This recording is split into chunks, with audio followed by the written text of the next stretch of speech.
Você sabia que os pais são os sacerdotes do lar?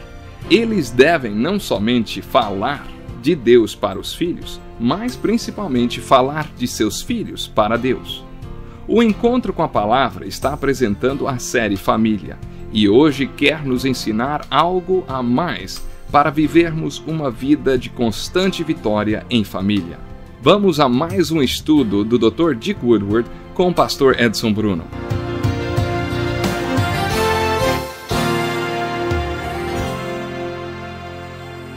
Muito bem-vindo ao programa Encontro com a Palavra de hoje. Nós estamos terminando a nossa série de estudos sobre casamento e família e recomeçando de onde paramos no programa anterior. Vamos falar hoje sobre as 4 leis espirituais, um folheto escrito pelo fundador da Cruzada Juvenil, o Dr. Bill Bright, que já alcançou milhões de pessoas para Cristo. A primeira lei espiritual diz que Deus ama você e tem um plano maravilhoso para a sua vida. Essa é a lei espiritual número 1. Mas o que isso tem a ver com o nosso estudo sobre casamento, hein? Bom, podemos fazer a seguinte aplicação. Deus ama você e tem um plano maravilhoso para o seu casamento. Temos falado sobre isso em vários programas. Mas Deus tem um plano. Essa é a primeira lei espiritual. Se o seu casamento estiver de acordo com o plano de Deus, então será sempre maravilhoso. A segunda lei espiritual é: existe uma separação entre Deus e o homem e essa separação é causada pelo pecado. O pecado separa o homem de Deus. E se alguém não aceita o plano de Deus para a sua vida, Deus considera isso pecado. E esse pecado separa o homem de Deus. É sobre essa separação entre Deus e o homem que a Bíblia trata. Esse é o objetivo da Bíblia, solucionar o problema da separação. Existe um homem pecador, um Deus santo e um grande abismo entre eles. Como é que esse homem pecador chega ao Deus santo? Como ele passa a ter um relacionamento com o Deus santo? Existe muita gente, e isso sempre aconteceu, que acha que esse abismo pode ser transposto através das boas obras do homem.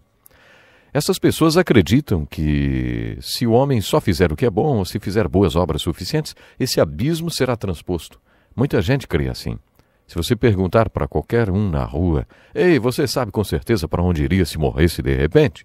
À noite, quando você põe a cabeça no travesseiro, você tem certeza que vai para o céu depois de morrer?"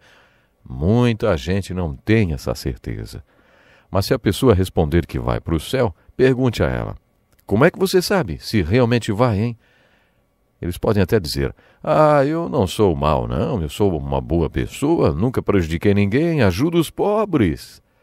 Aí você pergunta outra coisa: será que você já fez boas obras suficientes? Será que você já conseguiu um número suficiente de pontos para ir para o céu? É aí que entra a pergunta do apóstolo Paulo. Se é assim que você transpõe esse abismo, para que serviu a morte de Jesus Cristo na cruz, hein? Foi para isso que Jesus Cristo veio ao mundo. É esse o objetivo do seu advento. Foi por isso que ele morreu na cruz por nossos pecados, sabe? Isso é Páscoa. Ele ressuscitou da morte e é o Cristo vivo. Isso é Pentecoste. Quando Jesus estava neste mundo, ele suou gotas de sangue e orou ao seu Pai: "Pai, se possível, não me deixe morrer na cruz." Aí Deus olhou para o filho que tanto amava e disse: "Não é possível, você tem que morrer na cruz." O filho que ele amava tanto morreu na cruz. Por que será que Deus não o impediu de morrer na cruz, hein? Será que, se eu ou você morrêssemos na cruz, poderíamos transpor este abismo? Por que Jesus tinha que fazer isso? Paulo fez essa mesma pergunta. Ele disse que se nós pudéssemos ser justificados pelas obras, então Cristo teria morrido em vão. Vamos supor que o abismo entre Deus e o homem fosse como um oceano, com você de um lado e Deus do outro. Como você chegaria ao lado de Deus, hein? Bom, se o esforço humano valesse alguma coisa, poderíamos dizer que você nadaria para o outro lado. Poderia ser que alguns tentassem surfar e acabassem afundando. Outros poderiam chegar um pouco mais longe e aqueles que nadam bem chegariam mais longe ainda. Mas não dá para atravessar o oceano a nado. É a mesma coisa uma pessoa tentar chegar a Deus através das boas obras. Não dá. A segunda lei espiritual traz uma notícia ruim. Existe uma separação entre Deus e o homem. Mas a terceira lei espiritual é uma notícia boa. É o Evangelho. Jesus Cristo veio ao mundo para solucionar o problema do abismo, para criar uma ponte entre Deus e o homem. A cruz de Jesus Cristo é a única maneira do homem pecador ter um relacionamento com o Deus Santo. Foi por isso que Jesus foi morrer na cruz. Foi por isso mesmo que ele foi para a cruz. Depois vem a quarta lei espiritual. O Dr. Bill Bright ilustra muito bem essa lei. Não basta simplesmente dizer, tá bom, eu acredito que este abismo seja transposto através da cruz de Cristo, eu creio nisso. Eu quero usar a ponte que é a cruz de Cristo para ir da minha condição de pecado até o Deus Santo. Eu concordo com isso. Tudo bem, eu acredito. Isso não basta. Crer no Evangelho é algo mais além do que simplesmente acreditar nestas 3 primeiras leis espirituais. Você tem que aceitar alguém. Vamos ver a ilustração do Dr. Bright. Imagine 2 círculos. O primeiro círculo está meio confuso e desordenado, cheio de pontinhos que representam a confusão da sua vida. Deus entra nessa confusão, no seu caos. No centro do círculo existe um trono com a palavra Eu. Todo mundo tem um trono no centro da sua vida. Quem está no trono da sua vida? Existem apenas 2 possibilidades. Ou Cristo está no centro da sua vida ou você. Se o seu eu estiver no centro da sua vida, toda a sua vida será controlada pela sua própria vontade e provavelmente, por causa disto, será um caos. Aquelas pessoas que trabalham com alcoólatras costumam fazer uma outra ilustração. Elas dizem que é por isso que as pessoas se tornam alcoólicas. Os alcoólatras veem a vida como um palco. É como um palco em que todos são atores, e que eles são os diretores. Os diretores escrevem roteiros e distribuem os papéis para os atores. Só que eles acabam decepcionados porque os atores não fazem tudo o que está escrito no roteiro que eles entregaram. Eles não conseguem fazer o que acham que deveriam fazer e acabam se refugiando em uma garrafa de bebida e se frustrando ainda mais. Quando eles chegam em uma terapia, a questão é saber quem foi que lhes disse que eles eram os diretores neste palco, hein? Quem foi que disse que você era responsável pela vida de outras pessoas? O negócio é que muitas pessoas, além de controlarem suas próprias vidas, também querem controlar a vida de outras pessoas. Isso acaba gerando um verdadeiro caos, não apenas para elas mesmas, mas para todas as que estão ao redor delas. Voltando à ilustração dos 2 círculos, no segundo círculo existe um outro trono e sobre ele uma cruz. Cristo está nesse círculo e agora os pontos estão ordenados e o eu está aos pés do trono. Nesse segundo círculo, Cristo está no controle. É isso que a Bíblia ensina. Vamos checar com o livro de Apocalipse, capítulo 3, versículo 20. Eis que estou à porta e bato. Se alguém ouvir a minha voz e abrir a porta, entrarei e cearei com ele, e ele comigo. Com isso, Jesus está repreendendo aqueles crentes que ficam em cima do muro, os crentes mornos, que não estão onde deveriam estar. Jesus disse, repreendo e disciplino aqueles a quem eu amo. Por isso, seja diligente e arrependa-se. Eis que estou à porta e bato. Isso é para as pessoas que têm seus eus controlando suas vidas, criando um caos para si mesmas. Mas Jesus está à porta batendo e diz, você vai me deixar entrar e sentar no trono da sua vida e colocar o seu eu aos pés desse trono?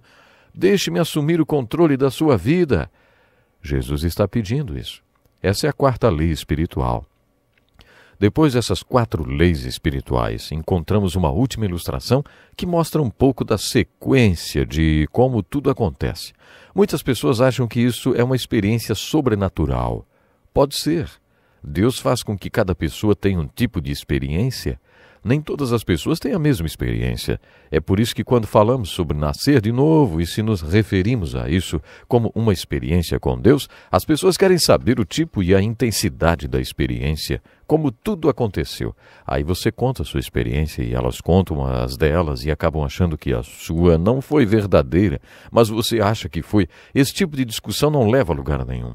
O novo nascimento não está baseado no tipo de sensações que você teve. De acordo com o Dr. Bright, esta mudança baseia-se em fatos. Ela se baseia nos fatos do Evangelho. Deus interceptou a história humana. Esse é o significado do Natal. Jesus morreu na cruz e ressuscitou da morte. Esse é o significado da Páscoa. Ambos são fatos. Jesus fez isso para que o homem pecador tenha um relacionamento com Deus.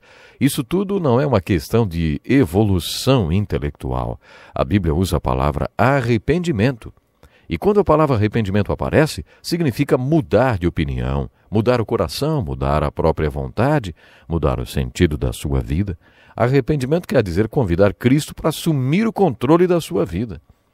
Quando você faz isso e descobre que as 4 leis espirituais são verdadeiras, também descobre o que toda essa experiência realmente significa.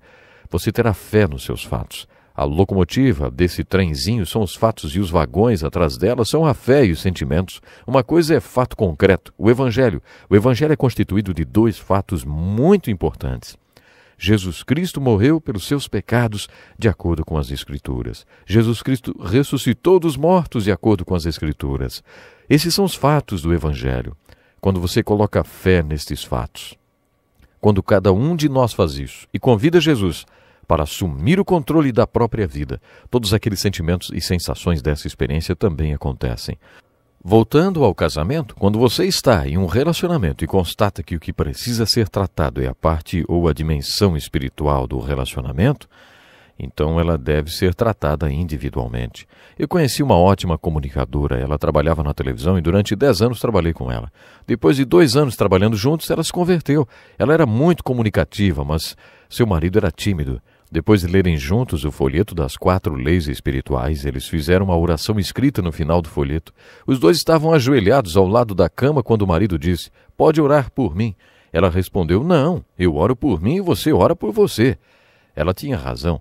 Cada um tem que tomar a atitude de se reconciliar com Deus individualmente. O outro não pode fazer isso por você. É assim que a dimensão espiritual do seu casamento será desenvolvida.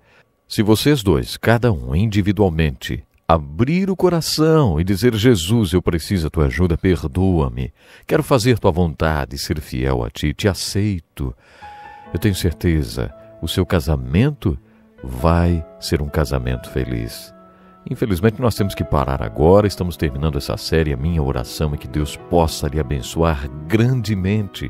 Você homem, você mulher que nos acompanhou, vocês que têm filhos, que Deus possa abençoar a sua família, que vocês possam viver em família e viver em feliz e verdade, com a presença de Deus em cada momento. No próximo programa já vamos continuar o nosso estudo da Bíblia. Até lá, então. Que lição importantíssima. Obrigado, Pastor Edson Bruno. Prezado ouvinte, coloque em prática o que você ouviu aqui. Sem dúvida, sua vida será grandemente abençoada.